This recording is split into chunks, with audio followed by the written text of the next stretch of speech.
गुंबद खज़रा देखूं दरक को तेगा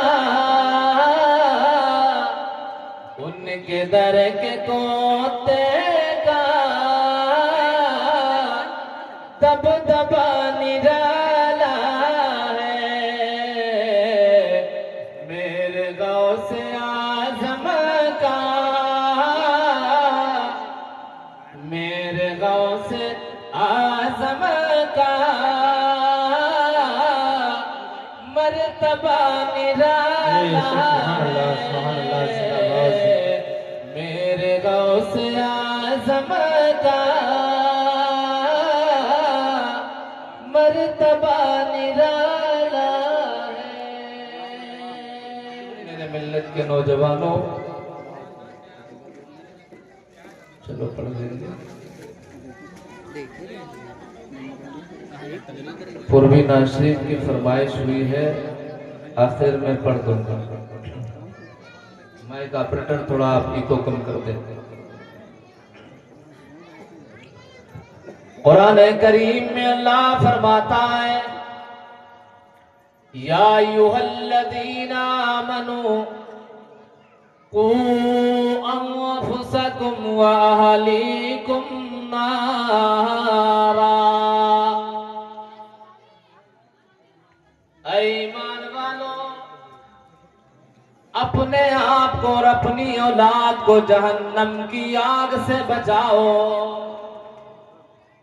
ऐ लोगों, अपने आप को और अपनी औलाद को जहन्नम की आग से बचाओ।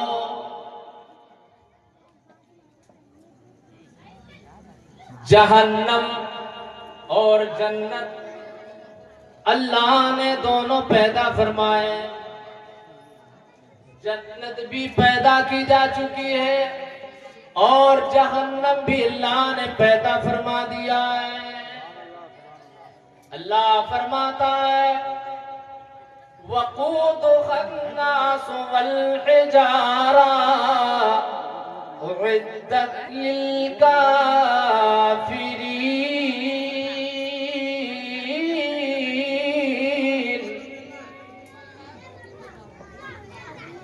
लोग और पत्थर जहन्नम के ईंधन हैं। वो लोग जहन्नम में जाएंगे जो नमाज तर्क करेंगे, वो लोग जहन्नम में जाएंगे जो रोजा तर्क करेंगे, वो लोग जहन्नम में जाएंगे जो ज़कात की अदायगी नहीं करेंगे, वो लोग जहन्नम में जाएंगे जो साहिब इस्तिताअत होते हुए खाने खुदा की जियारत नहीं करेंगे। वो लोग भी जहन्नम में जाएंगे जो अपने पड़ोसी पर जुल्म से सितम ढाएंगे। वो लोग भी जहन्नम में जाएंगे जो अपने माँ बाप पर जुल्म से सितम ढाएंगे। वो लोग भी जहन्नम में जाएंगे जो रिश्तेदारों से रिश्तेदारी मुनक़ता करेंगे। और जो ये सब करते रहे, नमाज भी पढ़ते रहे, हज भी करते रहे, ज़कात भी देते रहे, रोजा भी रखते रहे, माँ बाप के साथ अच्छे सुलूक करते रहे, पड़ोसियों के साथ अच्छा बर्ताव करते रहे, रिश्तेदारों के साथ अच्छे ताल्लुकात कायम करते रहे, तो यही लोग जन्नत में जाएंगे। जन्नत में जाएंगे। जहन्नम भी पैदा की जा चुकी है और जन्नत भी पैदा की जा चुकी है। तो वो लोग होशियार हो जाएं जो नमाज तर्क कर रहे हैं, जो रोजा तर्क कर रहे हैं, जो हज नहीं कर रहे हैं, जो ज़कात नहीं दे रहे हैं, वो होशियार हो जाएं। अल्लाह फरमाता है, ऐ ईमान वालों, अपने आप को और अपनी औलाद को जहन्नम की आग से बचाओ। पहले आप नमाज़ी बनो, पहले आप रोजा रखो, पहले आप हज करो, पहले आप ज़कात दो, फिर बाद में अपनी औलाद को भी बचाओ। अल्लाह के महबूब फरमाते हैं, मुरू औलादकुम बिस्सलात,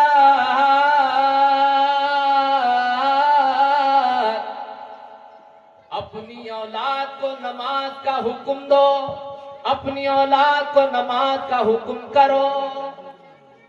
औलाद कब बचेगी? सबसे पहले अपनी औलाद को इल्मे दीन मुस्तफा से आरास्ता करो, इल्मे दीन सिखाओ और साथ ही साथ इल्मे दीन मुस्तफा के साथ अपनी औलाद को नमाज का हुक्म करो, नमाज की नसीहत करो।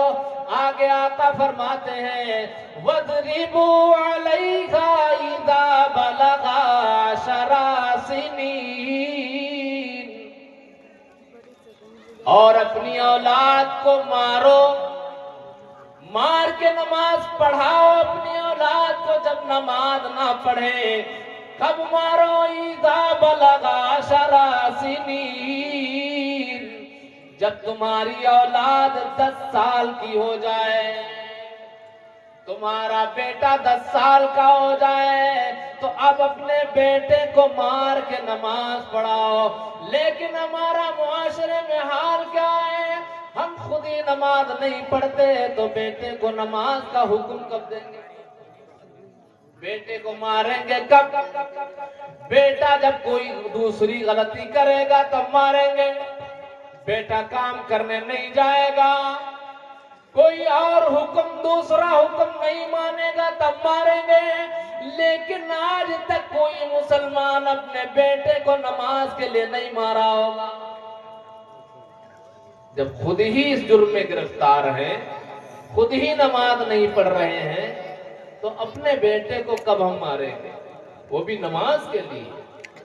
ओ लोगों, हजरत अली के सामने जब जन्नत और दोज़ख का तज़किरा किया जाता तो हजरत अली रज़ी अल्लाह ताला अन्हु दामाद रसूल हैं, दामाद पैगंबर हैं। हजरत अली के सामने जब दोज़ख का जिक्र होता, जन्नत का जिक्र होता, जहन्नम का जिक्र होता तो ज़ारो कतार इस तरह नहीं रोते। लेकिन जब आप किसी कब्र से गुजरते, किसी कब्रिस्तान से गुजरते तो ज़ारो कतार रोने लगते। तो लोगों ने अली से पूछा, है अली, जब तुम्हारे सामने जहन्नम का जिक्र किया जाता है तो इस तरह नहीं रोते हो, क्या वजह है कि जब तुम किसी कब्र के पास से गुजरते हो तो इस तरह रोते हो? तो हजरत अली फरमाते हैं, लोगों, मेरे आका ने फरमाया है अल कब्रो अव्वलो मंजिलुम मिन मनाजिलिल आखिरह। ऐ लोगों, ये कब्र सब आखिरत की मंजिलों में से सबसे पहली मंजिल है। अगर ये मंजिल आसान हो गई तो आने वाली बाद में सारी मंजिलें आसान हो जाएंगी। इसलिए मैं जब किसी कब्र के पास से गुजरता हूँ तो मेरी आंखों से आंसू जारी हो जाते हैं। ओ लोगों, अपने आप को सहाबा का गुलाम कहने वालों, अपने आप को गौसे आदम का गुलाम कहने वालों, अपने आप को गौसे आदम का चाहने वाला कहने वालों, याद रखो वो गौसे आदम जिन्होंने 40 साल ईशा के वुजू से फजर की नमाज पढ़ी है, सुभान अल्लाह। तुम उनके मानने वाले हो और तुम इस कदर नमाज से गाफिल हो कि एक टाइम की नहीं, 2 टाइम की नहीं, 3 की नहीं, 4 की नहीं, बल्कि जुमा भी गोल कर जाते, जुमा भी तर्क कर रहे। मेरे आका फरमाते हैं, हदीस नबवी में आका फरमाते हैं, अस्सलातु इमादुद्दीन, नमाज दीन का सुतून है। मन कामहा फक़द क़ामद्दीन व मन तरकहा फक़द ख़दमद्दीन। नमाज दीन का सुतून है, नमाज मोमिन की पहचान है, नमाज मोमिन की अलामत है, नमाज शाइर इस्लाम है, नमाज हक को कुफ्र के दरमियान इम्तियाज खींचने वाला है। नमाज आका फरमाते हैं, जिसने नमाज को कायम किया उसने दीन को कायम कर दिया। और आगे आका फरमाते हैं वमन तरकहा फकद खदमद्दीन, जिसने नमाज को छोड़ दिया उसने दीन के खंबे को ढा दिया, दीन के सुतून को ढा दिया। ओ सुन्नी मुसलमानों, तुम जरा गौर करो कि तुम नमाज में कितना पीछे हो।